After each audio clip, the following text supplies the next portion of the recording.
这个是我们基地的一只老年犬哈利，它的年龄比较大了，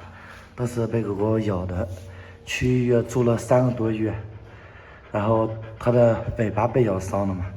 ，3个多月因为年龄大了，它那个伤口暂时恢复不了，好了感染了，好了感染了，一直都恢复不了，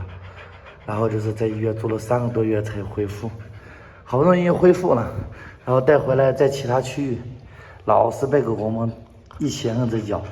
没办法，我给它换了许多区域，经常被欺负被咬。它现在是没有尾巴的，它的尾巴因为被咬断了嘛，然后我就把它放到了厨房门口小庄园区域，跟那几只小土狗的区域。在那个区域一开始挺乖的，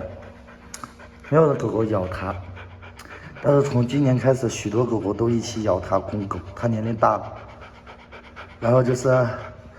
好多狗狗都摁着一起咬它，咬的今天屁股上面流血了，害怕，我害怕被咬死了，没地方关，有没有单独关的区域，进哪个区域它都会被咬，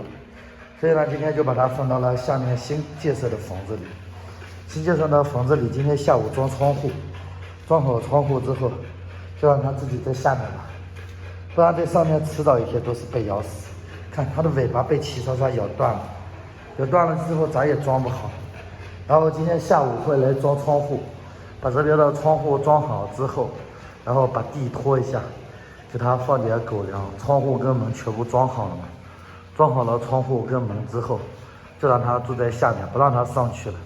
因为上面哪个区域它都被咬，上面任何一个区域，好多狗狗都摁着它自己咬。一咬它又咬不过，因为它的年龄大嘛，所以只能单独给它保护起来了。没有合适的区域，主要是上面有合适的区域，我就还让它继续住上面了。本来想给它洗个澡，这样也没法洗澡。唉，它屁股没有被咬破，就是含着之前的老伤口，然后被狗狗咬的给裂开了，然后从屁股里面流出来的血。它不是说咬出来的伤口，不是咬出来的伤口，是屁股里面的血，